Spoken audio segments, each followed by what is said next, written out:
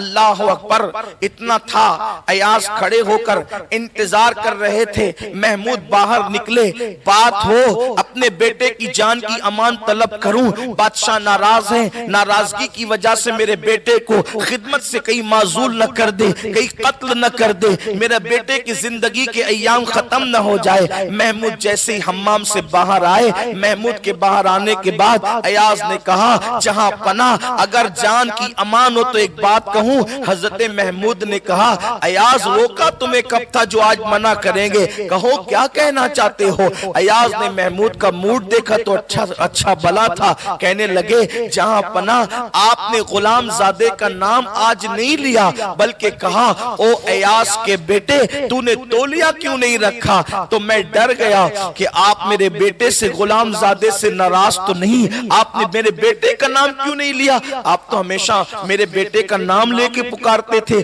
آج ایاز کا بیٹا کا سمجھا شاید ناراض ہے۔ محمود کا انداز بدل گیا، تیور بدل گئے، بدلے ہوئے تیور سے محمود کہنے لگے، ایاز تیرے بیٹے کا نام محمد ہے اور اس کا نام محمد بعد میں ہے، پہلے میرے مدینے کی سرکار کا نام محمد ہے۔ جس وقت مجھے اس تیرے بیٹے کو پکارنا تھا اس وقت میں حمام میں تھا اور میں بے وضو تھا، واللہ میں نے بے وضو کبھی نام محمد نہیں لیا، تو اب کیسے لیتا؟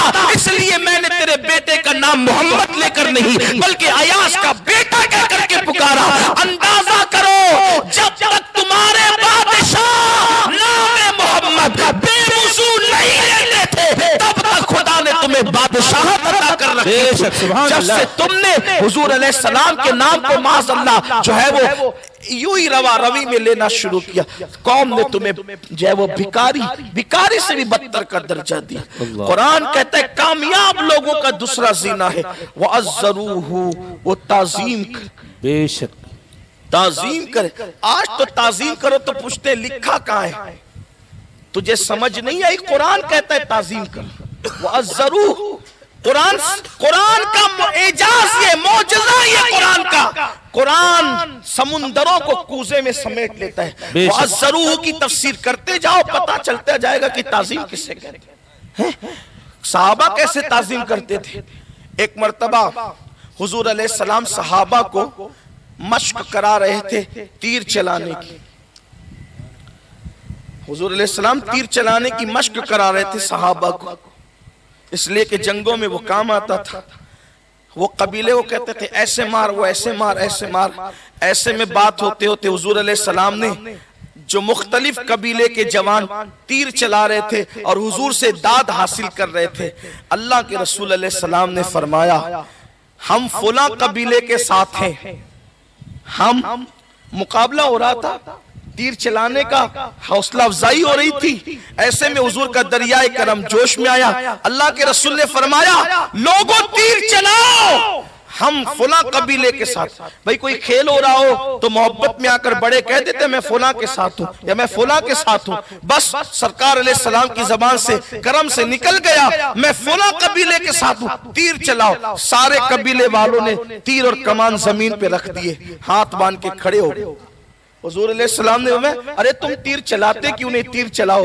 کہا حضور آپ جس کے ساتھ ہو جائیں ہم اس پہ تیر کیسے چلا سکتے؟ کیا بات ہے، سبحان اللہ سبحان اللہ، آپ جس کے ساتھ ہو جائیں ہم اس پہ تیر کیسے چلائیں؟ بس حضور نے مسکرا کر فرمایا میں تم سب کے ساتھ ہوں۔ سبحان اللہ سبحان اللہ، یہ صحابہ کا عشق، یہ تعظیم ہے۔ بتاؤ تو صحیح، کیا کوئی اتنی باریک بات دیکھتا ہے؟ اللہ اکبر۔ ایک مرتبہ سامنے سے حضرت سیدنا ابو ہریرہ آ رہے تھے اور اللہ کے رسول سفر سے آ رہے تھے، بہت دنوں کے بعد حضور پر نظر پڑی، حضرت ابو ہریرہ پہ حضور کی نظر پڑی، حضور کی نظر ابو ہریرہ پہ پڑی، ابو ہریرہ کترا کر کے نکل کے چلے گئے۔ اللہ اکبر، لوگوں نے دیکھا یہ ابو ہریرہ اتنے دنوں کے بعد حضور آئے ہیں اور یہ کترا کر جا اللہ اکبر. بہت دیر کے بعد ابو ہریرہ بارگاہ رسالت میں حضور نے کہا تم کترا کے کیوں چلے گئے تھے؟ کہا یا رسول اللہ اس وقت مجھ پہ غسل فرض تھا, بغیر غسل آپ سے مسافہ کیسے کر سکتا تھا؟ اللہ اکبر سبحان آپ اللہ. اندازہ کریں صحابہ کرام کا یہ احترام تھا, یہ تعظیم تھی.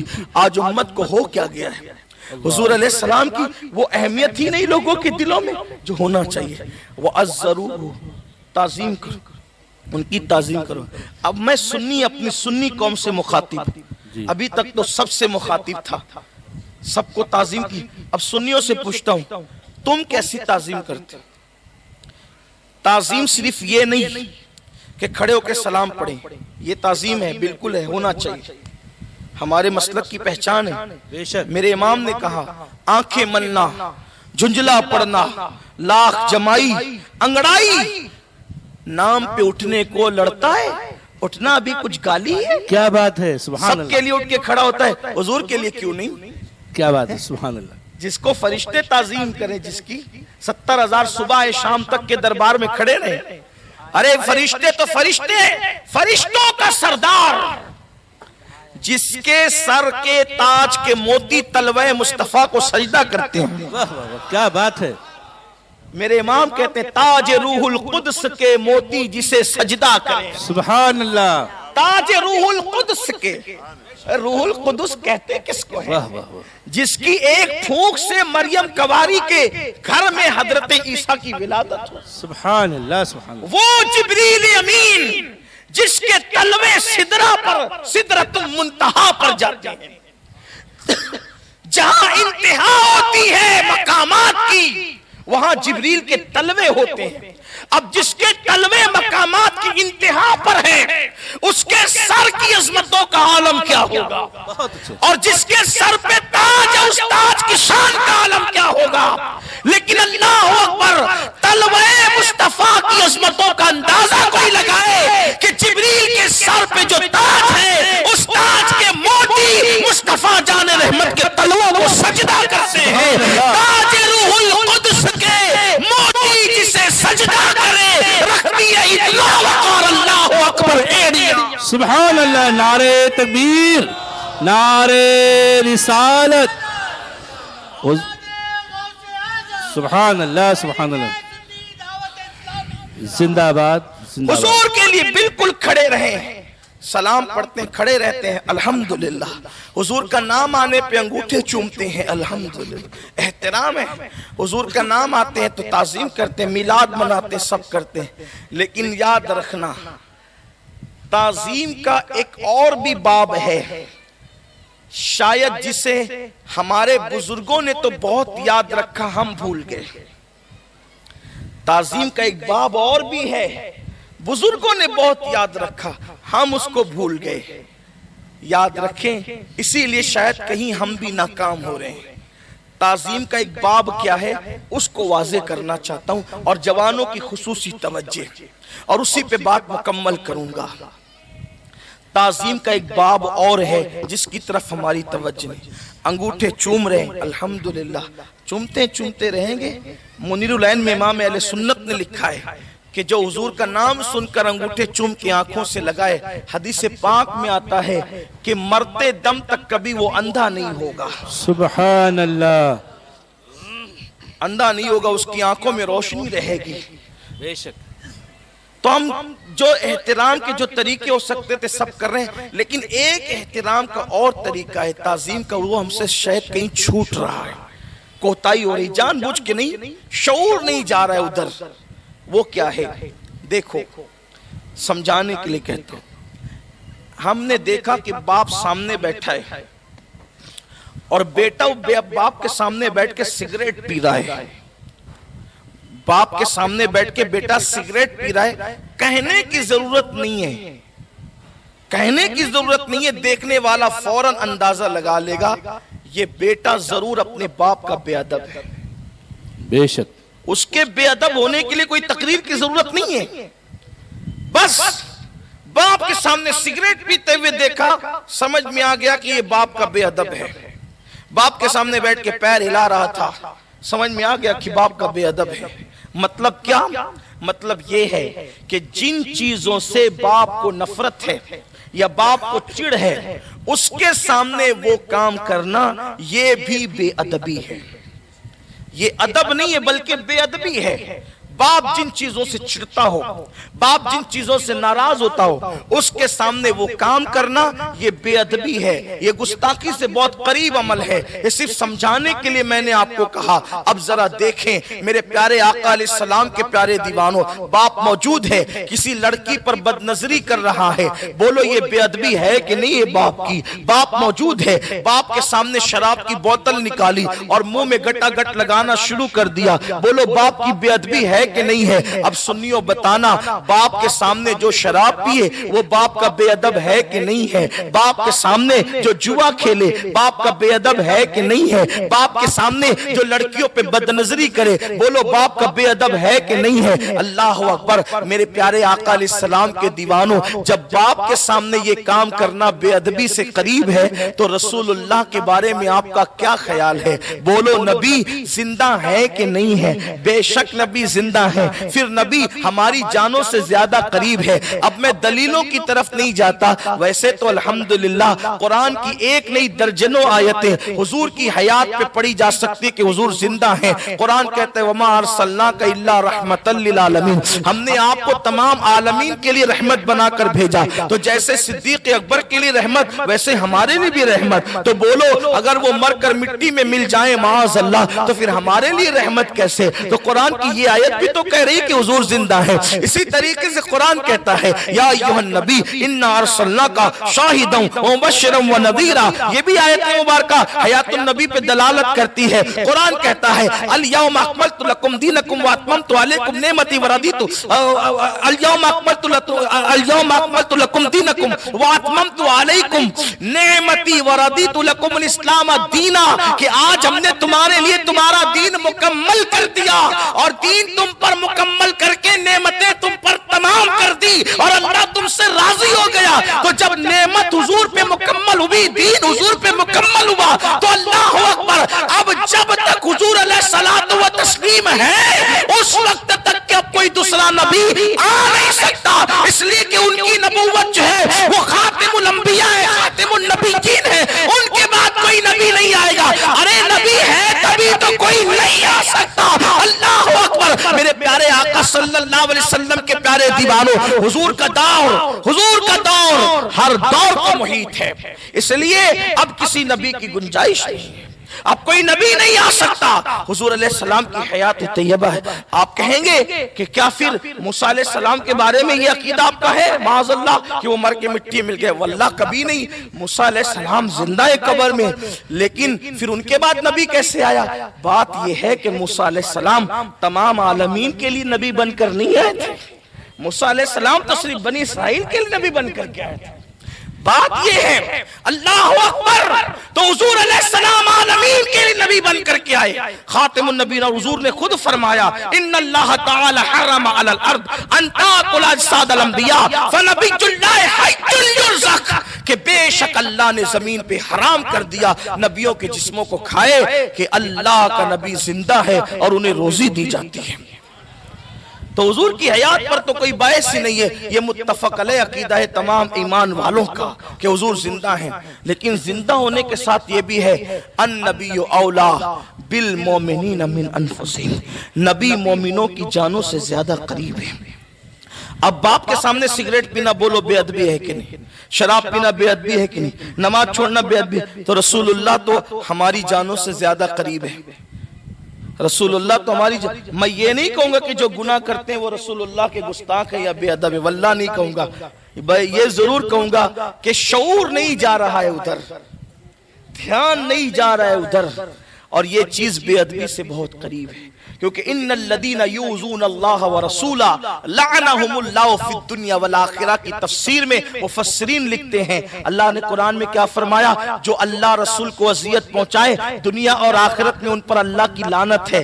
تو اذیت حضور کو جو پہنچتی ہے، جب مومنین گناہ کرتے ہیں تو حضور کو اذیت پہنچتی ہے، حالانکہ کسی کی نیت حضور کو اذیت پہنچانے کی نہیں رہتی، مگر حضور کو اذیت پہنچتی ہے. اللہ کے رسول کے دل کو تکلیف پہنچتی ہے۔ میرے قوم کے جوانوں، شراب کے اڈوں کو جا کر کے آباد کرنے والوں، اپنے ہاتھوں سے جوا کھیلنے والوں، زنا کے اڈوں پہ جانے والوں، جھوٹ بولنے والوں، سود کھانے والوں، کانوں میں ایئر فون لگا کر کے گندی غزلیں سننے والوں، گندے گانے سننے والوں، رات کی تاریکیوں کو گندگی سے رنگین کرنے والوں، کبھی سوچا آپ نے جو نبی اپنی جان سے زیادہ قریب ہے، جو نبی اپنی جان سے زیادہ قریب ہے، جو نبی زندہ ہے، رات دن ہمیں دیکھ رہے، 24 گھنٹہ ان کی نظر ہم پر ہے، اللہ اکبر، جب ہم ان کے سامنے داڑیاں مڈا کر گٹروں میں پھینکتے ہوں گے تو اس رسول کے دل پر کیا گزرتی ہوگی؟ جب ہم کسی عورت پر بد نظری کرتے ہوں گے ان کے دل پر کیا گزرتی ہوگی؟ جب ہم گانے غزلیں سن کر کلمات کفریہ اس میں سنتے ہوں گے ان کے دل پر کیا گزرتی ہوگی؟ ہم حرام لقمہ اپنے پیٹ میں ڈالتے ہوں گے ان کے دل پہ کیا گزرتی ہوگی؟ ہمارے گھروں میں سیریلوں کے نام پہ کفریہ کلمات بجتے ہوں گے ان کے دل پہ کیا گزرتی ہوگی؟ یاد رکھنا، کسی عاشق نے کہا ہے کہ طائف کی وادیوں کے پتھر اللہ کے رسول کو اتنی تکلیف نہیں پہنچاتے جتنا عاشقوں کے گناہ حضور کو تکلیف پہنچاتے ہیں۔ بس بات اپنی مکمل کرتے